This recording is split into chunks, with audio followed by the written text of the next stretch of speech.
Yo, what is up? It is Threadguy. We are live here at the Rug Radio House at Art Basel. Joined today by a very special guest. We got Jason from Cleo. Jason, how you doing? Oh, good, man. Thank you. Thank you for giving me your time. Bit excited. Yeah. Of course. We are at Art Basel. We are in Miami. How's the trip? How's the events been so far? It's unbelievable. And the house is, it's like, I feel like you could have just stayed in the house and not gone anywhere else. It's basically what I've done. Really? I haven't left here for much. You don't really need to leave here for much. Yeah, I'm surprised there's like other art going on. It's not just NFTs. It's like, according to social, it's Art Basel is NFT Basel. It's crazy. It's wild. The Artifact guys actually were telling me, I didn't even really know Basel has like a central location, like a convention center, where they have like a lot of the art in one location. Yeah. I didn't even make it out there yet. I got to go check it out. I went to their event. I was disappointed. I thought, really? No. I understand disappointed because I thought they would. I thought they'd be selling their new the new ledger. So I went out thinking, that's what I want. That was my purpose for going into Wynwood to go and get it. How cool! And they had it in a glass cabinet, and it was like, you can't buy it yet. So I was like, So I don't know when it's dropping. How cool is that thing? That's amazing. Yeah, it's insane. But I do want to dive into you a little bit and dive into Cleo. And I guess honestly for myself, but also for the viewers that aren't familiar with you, like kind of who are you? What is Cleo and how did you get started? So I'm Jason. Nice to meet you. So I've been in marketing for 30 years, last 25, ran my own agency. Big brands from Apple, Samsung, IBM, people like that. And we always focus on generating leads, so demand generation, effectively marketing to drive sales, not like big ad stuff, but just driving sales. And the one thing we started to recognize, and COVID kind of sent it into the stratosphere, was that there was a change of culture with regards to people, with return, like in terms of their like time and attention, but more importantly their data. So if you track back like 10 years since we started doing landing pages, right? So the world of marketing, and it's not like you guys, right? So you guys, I literally was hoping I could meet Lee because I saw you guys you guys gave away so much value this year, right? 170 podcasts, over 300,000 You saw the stats, reached, right? So the right way to do marketing is exactly what you're doing, which is not to market, give value, right? Every day you give value, right? And then people will feel, and things will happen, and then advertisers will come, market, people come along and want to be associated with the brand because you're giving value. Now, in the B2B world and the big B2C world, that doesn't exist because all of their marketing is predicated on one thing, which is getting your information. That like the marketing starts when they get your email address in reality. So everything is about getting your data. But the problem is nobody wants to give their data so freely anymore. So your time, attention, and data is worth something. And what's happened over time, so I won't bore you too much with statistics, but take a landing page of a client. Like, let's take IBM as an example. 5 years ago, almost 3 in 10 people that came to that page would fill in the forms. Pop, right? Fill in the forms. Last year, on certain campaigns, it was less than 1% of people. So when you think you spend clicks on advertising, you spend clicks on LinkedIn, you spend clicks on Meta, all of that brings them into a page. That page has a form on it. All of those things are expensive. And if that form is not converting, your cost to get a lead goes right up, right? So we recognized that every customer had the same problem, which was the cost to generate a lead was going up. And the problem was it was a value in match, right? So somebody asks for you 16 questions. You might go, I'd quite like to register that webinar. And they ask you for your job title. No, thank you. Your email. And you immediately go, you know what? I might learn something, but I'm not willing to give up all this stuff. So Cleo is about this, right? Which is really simple. How do you meet value with value? So what our system does is it says, okay, you give the brand 20 minutes of your time on this webinar, or you give the brand your attention to download this document, like a case study or whatever, right? But we reward you with a good in the world, and you get to decide and direct where that good goes. So, good example, live campaign, 20 minutes of your time to watch this webinar, where you might learn something, and we carbon offset your computer for the rest of the year. right? So it's like saying 20 minutes of your time and we'll offset a ton of carbon, which is enough for your laptop, your phone. You feel good, but you're getting a reward for your time. So it's like we recognize your time has got money. We did some pilots and we started to build the system, and we were reducing cost per leads by up to 50%. Really? And this is where the kicker comes in. It's the easiest thing that we've ever had to sell, because in reality, what we're selling to the marketeers and the advertisers is we're selling them savings. So if it costs them $500 to get somebody to turn up to a B2B webinar on networking, for example, using this incentive should reduce that to around $250, $300. So if the reward is then, say, even if it's $50, they go crazy and they say, okay, $50 per lead and we do something good in the world. The reward is paid for out of the savings. So it's not a tax, it's a saving. Does that make sense? That's interesting. So because you are saving, because the cost is essentially being cut in half, there's 50% of that funds that can be distributed and essentially given back to the customer. So we just did a campaign for Google, because Google are a client of ours, which was about making an event carbon net zero. So the idea was we wanted to carbon offset the whole physical event. It was a big cloud summit in Europe. Everybody that came could go to the event, they could check in, they could get their carbon offset stuff and things like that. And it generated 1,500 leads, something like that. But actually the additional benefit to the brand is that they get all of that for their ESG goals. So they can turn around and say, oh, we've just offset 350 tons of carbon, which they did. So they get marketing gets a cheaper lead, they get higher engagement, but the brand actually gets this, and depending on the country you're in, depends on whether that's important or not. But listed US companies have got ESG goals that they have to try and meet, so it helps them address that. And then the other piece to it, which was interesting, was we didn't actually start as a blockchain project, but we needed. There's so much greenwashing in the space. It's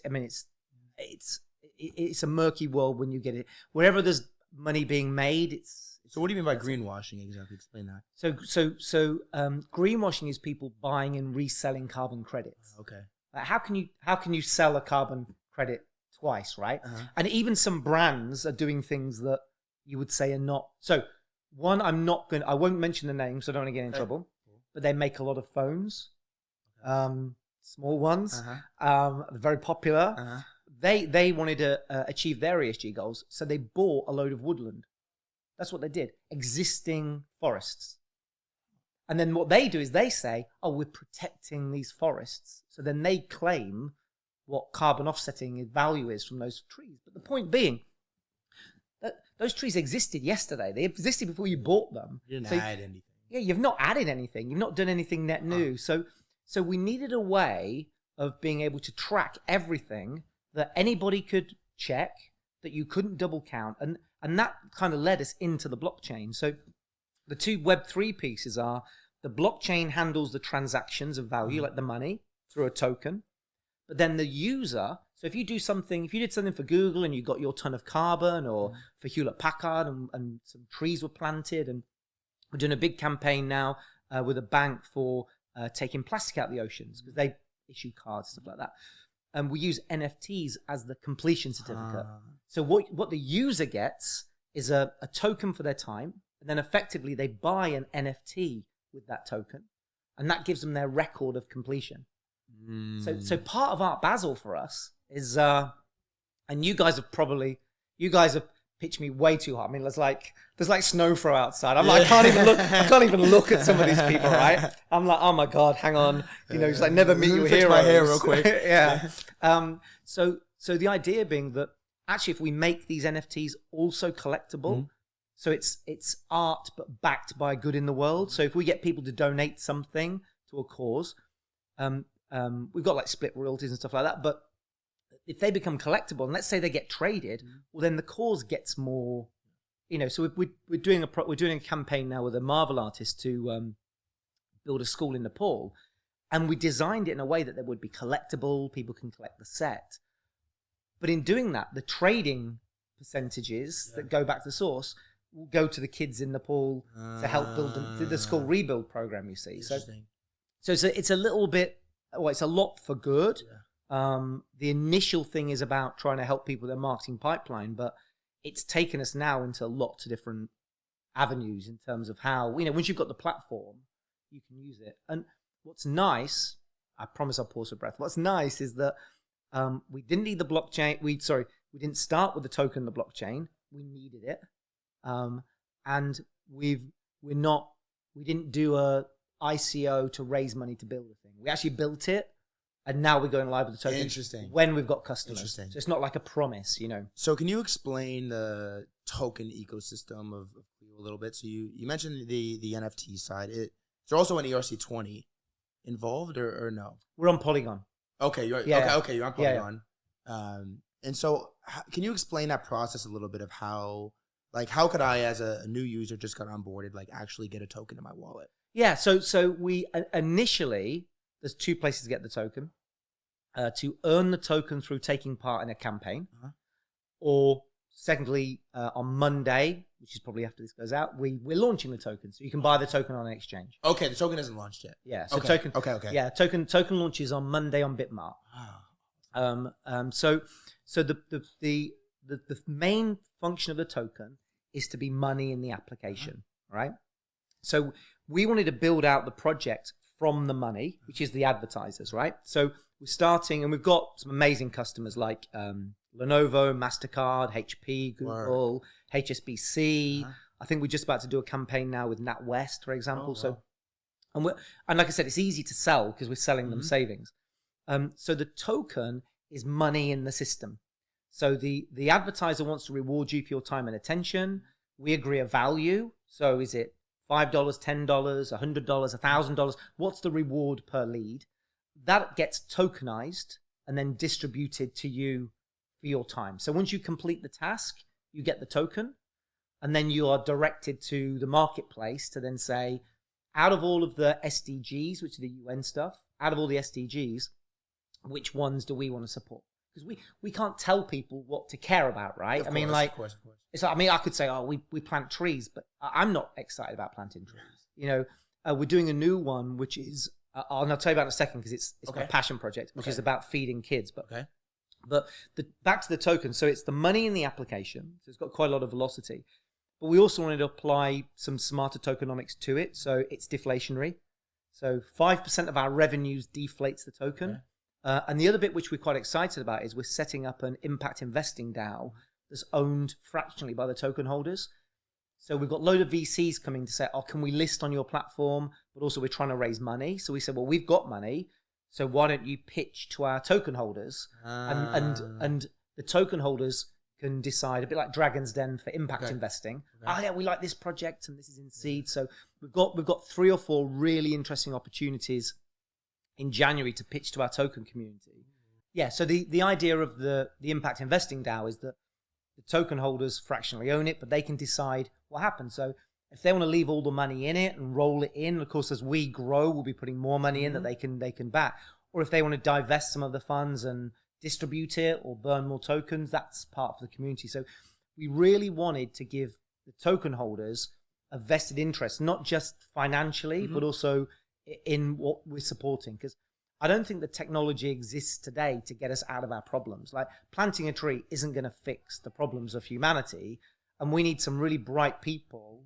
Like Elon Musk's obviously trying to focus on getting us out of Dodge, right? He's like, let's get us to Mars, right? So I think he's probably done with the planet and he's going to try and get us off somewhere else. But, there's some very bright people that have got ideas and they need funding too. Yeah. So, we want to get all the token holders around thinking, well, actually holding the token, it's backed by a good, but actually just by holding it, we can get involved in the community and we can kind of try and do some fun stuff. I love that, the community collaboration activation aspect.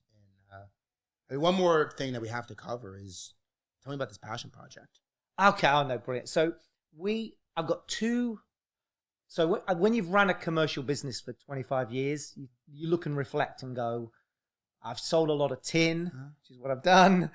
You kind of should, I was 50 this year, you kind of should maybe feel like doing something. So part of Cleo was about giving us a platform to do things that we feel passionate about. So everybody in the team's got their own passion. Like some really, it's the planet. That's not my biggest thing. It's the two that are mine are about feeding children and about homelessness. Okay. Now the feeding children one is one that I've cracked, right? and it's super exciting. So the marketing program we called Sports for Good. We called Marketing for Good, sorry. The new program is called Sports for Good. Okay. It's the same technology, but what sports do you follow? Basketball. Okay. We're talking to two basketball teams, right? So I follow football. Okay. Soccer, sorry. So football. Yeah. Okay. Football. so we're talking to today we're talking to about 10 football clubs, but we're going in to talk to the English League to present our proposition. So here's the proposition, right? And you're going to love it. So clubs all produce paper match day programs. Okay. And everybody goes and gets a program. Problem is the kids today, my kids don't care about paper. Like, if it's not on a screen, it doesn't exist. And it's odd to say that. Yeah. But if it's not, because I've got old games that my dad took me to, right? So if it's not digital, they don't care. Now, the proposition being, if we move that to a digital program, so they don't destroy any trees, and now we can make it collectible. So you can have a different front cover, right? So through Cleo, they'll mint the program. They'll still sell it. Now, here's the kicker, right? It costs the club about $2 to produce a program. And in the UK, you think about the whole supply chain. In the UK, they sell them for about £6, right? About $7. Now, for that $2 saving, not the print costs, that can feed one child in their local city. Right. So, and we've worked out the whole thing from end to end, and we just need 10 clubs to pledge to do it.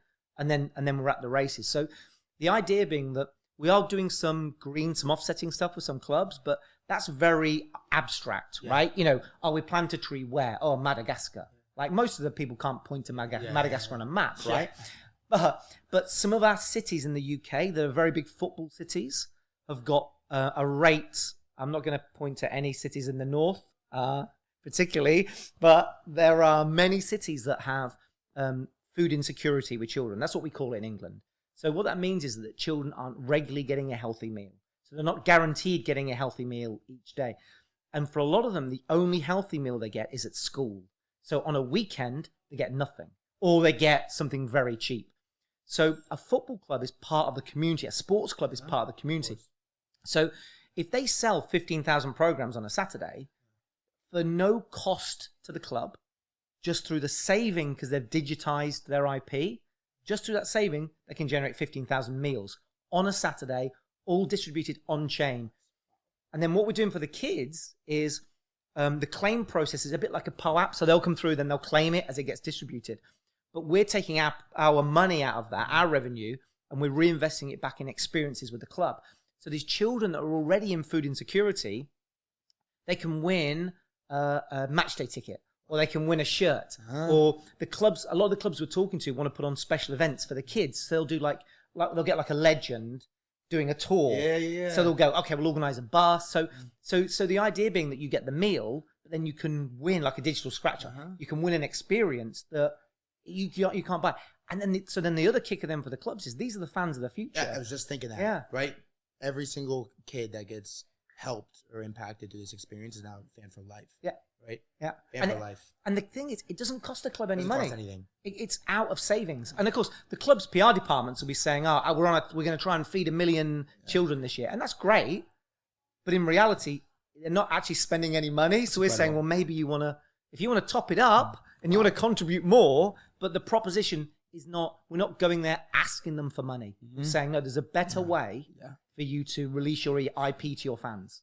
And release it globally. Mutually beneficial. Yeah, because anybody can buy a program, right? A fan in Asia can buy a program online, but they can't buy a paper one because they're not at the ground. Yes, so, and you also, you increase awareness for the brand as well. Like you're 100% right about the paper versus digital. That's fascinating. So you can tell, I lit up because that's like, if we can feed 1 million children next year, and I promise you, we see all this stuff about feeding children in Africa, and all those causes are really great. But most developed cities have this problem, whether they are in, whether this is in Madrid with Real, whether this is in, PSG in Paris, whether this Barcelona. is, Barcelona. It doesn't matter. Yeah. Every city has a similar problem. And it's a tragedy that children still go hungry in the developed world. It's crazy. There's so much opulence, yet kids don't get a healthy meal. This is special, Can't and understand that's it, right? pretty eye-opening just to hear this process. And man, you're working on a lot. There's a lot. Yeah. There's a lot of layers here to peel back. And I guess sort of closing a loop on it is Monday for you with the token launch is going to be a huge day. So I guess kind of like concluding there, like what can we expect from on Monday, and then